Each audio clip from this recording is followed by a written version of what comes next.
content mo kami. Ayan oh, pakita nyo dyan. Tara. Ito, vlog! Tara.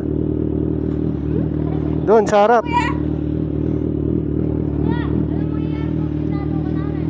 Ha? Kung pinalo ka namin, subscribe. Ayun, mag-follow kayo.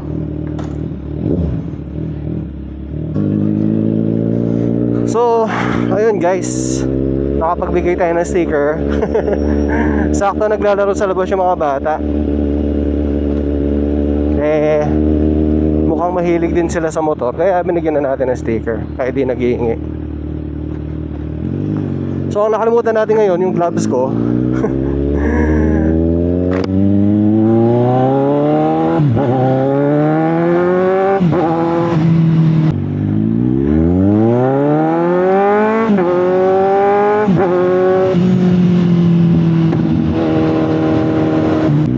Shoutout pala kay natin, sa tito natin, kay Vernon. Ayan, nanonood lagi ng vlog natin. So thank you very much for watching. And pag uwi daw niya, bibili din daw siya ng big bike. So tutulungan natin siya para maka-rides din natin, diba?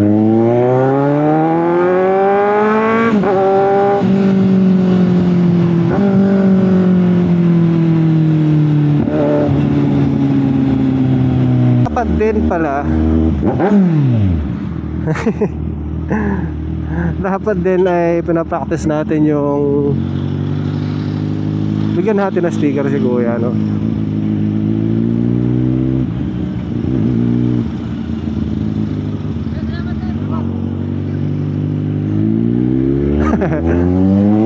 Dapat pala dalawang binigay natin.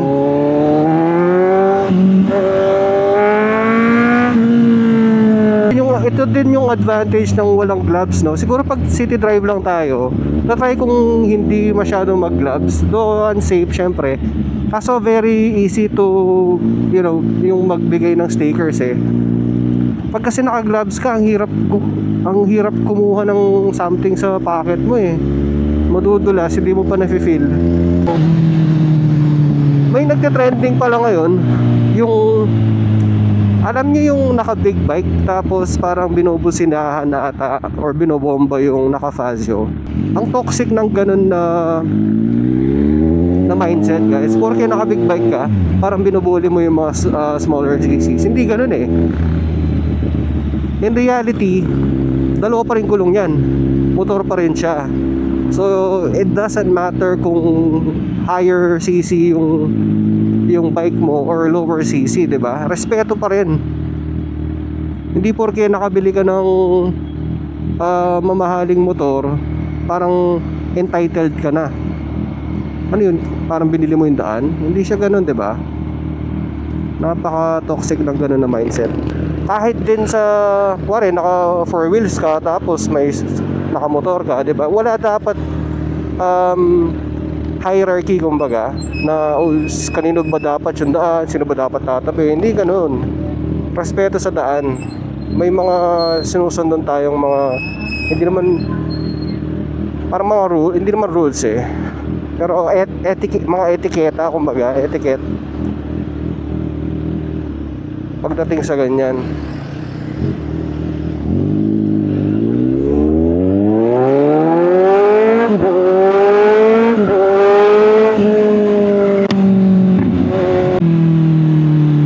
Ganun guys, hindi natin dapat tularan. Hindi porke nakabili ka ng mahal, entitled ka na o may karapatan ka, mas may karapatan ka sa daan. Hindi ganun siya. Tsaka nakita ko rin kasi yung video nung babae, yung naka-Fazio. I don't think may ginagawa siyang mali eh. Kasi kung titignan mo ang luwag ng daan, ba't di nag-overtake yung big bike, di ba? E di tapos na ang usapan.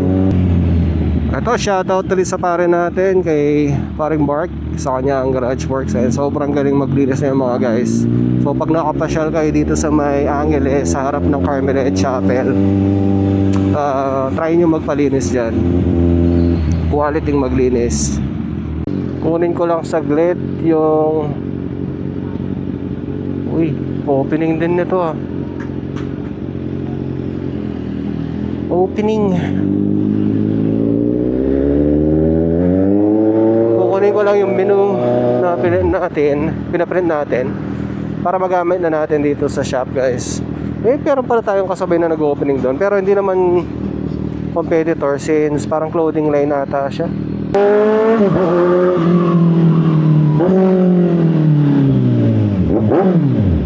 Bomba. Hindi talaga ako sanay na hindi naka-gloves. Parang masyadong madikit ang kamay ko sa throttle.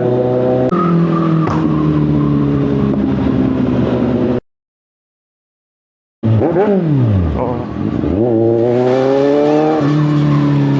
Dami nagpapabomba ngayon, ah.